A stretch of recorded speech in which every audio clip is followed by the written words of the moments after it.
इससे पहले जब कोरोना काल के दौरान हमने देखा था कि जो सरकार ने इंतजाम किए थे, लेकिन कुछ टूरिस्ट को जिन्होंने अपनी जान गंवाई, और अब एक इम्पोर्टेंट कैबिनेट की बैठक। एक बार फिर से कोरोना की बात की जाए तो पैर पसारने लगा है। जहां पर 2020 का वो मंजर अभी भी हमारी आंखों के सामने है, वो तस्वीरें अभी भी छलकती नजर आती हैं, लेकिन एक बार फिर से 1000 का ये आंकड़ा जो है वो पार हो चुका है कोरोना के कोविड केसेस का। बिल्कुल, कोविड ने दस्तक दे दी है और इस बीच आपको बता दें कि लगातार दिन ब दिन जो केसेस है वो बढ़ते जा रहे हैं, जिसमें बीते कुछ दिनों की अगर बात की जाए तो शुरुआत 2200 के आंकड़े से हुई, लेकिन फिलहाल यहाँ पर आपको बता दें कि अब आंकड़ा 1000 का यानी 700 के उछाल से केसेस जो है वो बढ़ते हुए नजर आए। जो आंकड़ा केसेस का बढ़ा, पॉजिटिव होने का बढ़ा, वैसे ही मौत का आंकड़ा भी बढ़ता हुआ नजर आ रहा है, जिसमें आपको बता दें कि खास तौर पर प्रभावित जो राज्य है वो है महाराष्ट्र, केरल हो गया, पुणे अलर्ट पर कर दिया गया है, दिल्ली में काफी केसेस आ चुके हैं। तो ओवरऑल सिचुएशन जो है वो काफी ज्यादा क्रिटिकल होती हुई नजर आ रही है, जहां पर अब कोविड पॉजिटिव केसेस काफी ज्यादा आने लगे हैं। यहाँ पर किस तरीके से हेल्थ मिनिस्ट्री काम कर रही है वो हम सब जानते हैं। बेडिंग को लेकर ये कह दिया गया है कि बेडिंग बढ़ाई जाए, क्वारंटीन सेंटर फिर से एक्टिव किए जाए, ऑक्सीजन सिलेंडर या जितनी भी तमाम चीजें हैं, चाहे वो टेस्टिंग किट्स हो, सभी जो है अवेलेबल होनी चाहिए हॉस्पिटल्स में। इसको लेकर तमाम फैसले लिए जा रहे हैं। फिलहाल महाराष्ट्र में 5 मौतें जो है वो कोविड के कारण हो चुकी है, जिसमें कल भी एक महिला की मौत जो है वो हुई है। तो फिलहाल कोरोना वायरस से 11 लोगों की अब तक जान जा चुकी है और ये खतरा आगे भी बढ़ता हुआ नजर आ सकता है, जिसको लेकर अलर्ट रहना बहुत जरूरी है। तो फिलहाल आपको बता दें कि एक हफ्ते के अंदर 780 से ज्यादा जो लोग प्रभावित हुए कोविड से। मौतों के मामले जो है वो कितने हैं वो मैं आपको एक एक कर बताएंगे। मैं और रूपाली आपको बता दें, महाराष्ट्र से शुरुआत करेंगे।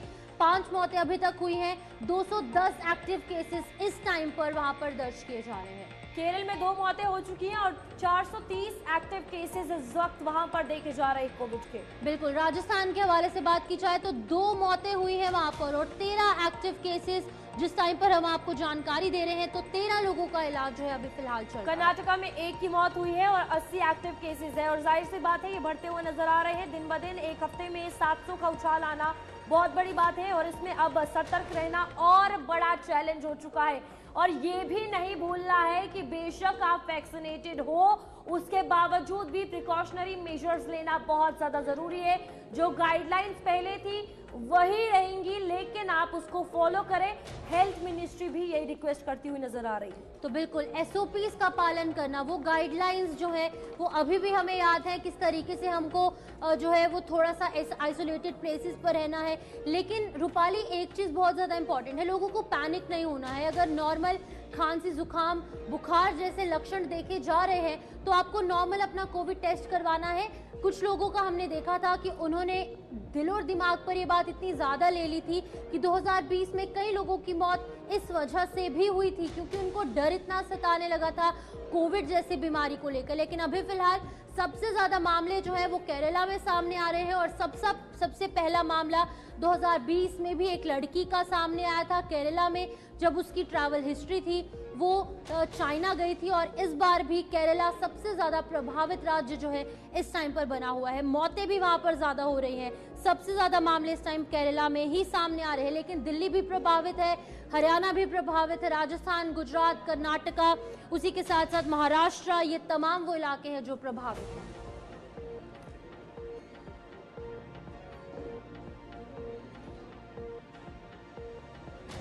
ठीक है, तो हमारे साथ इरशाद अहमद मुंबई से ज्वाइन कर चुके हैं, क्योंकि मुंबई में सबसे पहले मौतें शुरू हुई थी।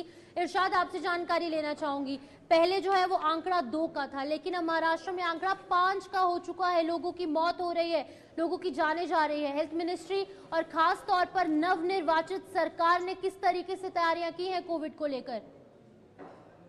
देखिए, महाराष्ट्र में खास तौर से जनवरी से इसका सिलसिला शुरू हुआ, कोरोना का चौथी लहर जो हम मानेंगे। खास तौर से देख रहे हैं हम कि 5 मौतें अभी तक हुई है, जिसमें से कुछ बीमार लोग थे इसमें, जो खास तौर से वो उनके मौतें हुई है और अस्पताल में इलाज के दौरान 2 दिन पहले इन्हें भर्ती करवाया गया था। ऐसे पेशेंट यहाँ देखे गए हैं। लेकिन जब सरकार की बात है तो सरकार ने भी कुछ अस्पतालों में इसके लिए कुछ स्पेशल वार्ड और आईसीयू और ऑक्सीजन के इंतजाम किए हैं। तो देखना यह है कि खासतौर से जो दूसरे ग्रामीण क्षेत्रों में है और जिला लेवल पर जो अस्पताल है उसमें कितना ज्यादा मतलब इंतजाम है, ये अभी साफ तौर पर हम अभी इस पर कह नहीं सकते, लेकिन सरकार इस पर अपनी कोशिशें जो है जारी रखी हुई है।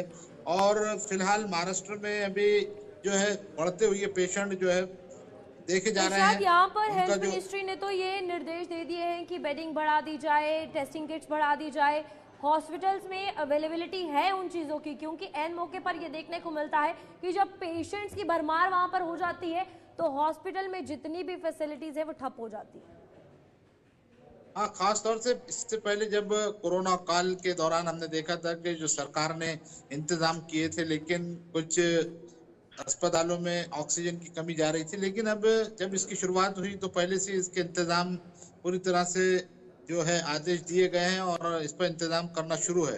तो अभी महाराष्ट्र में खासतौर से चिंता की जो है चिंता ना करें और ठीक है, सावधानी बहुत बहुत बरते। शुक्रिया ऐसी इरशाद तमाम जानकारी देने के लिए। तो ये थी तमाम वो बातें, तमाम वो बड़ी खबरें जिनसे हमने आपको रूबरू कराया। लेकिन सबसे अहम बात हम आपको ये कहना चाहेंगे अपने चैनल के माध्यम से, रूपाली और मैं, कि आप लोग जो है अपना ध्यान रखें, क्योंकि जहां पर एक तरफ मौसम लगातार बदल रहा है तो कोविड जैसी बीमारियां भी जो है वो एक बार फिर से वापस आ रही है। तो फिलहाल के लिए न्यूज रूम लाइव में इतना ही। मुझे शिफन शर्मा और मेरी सहयोगी रूपाली शर्मा को दीजिए इजाजत। नमस्कार।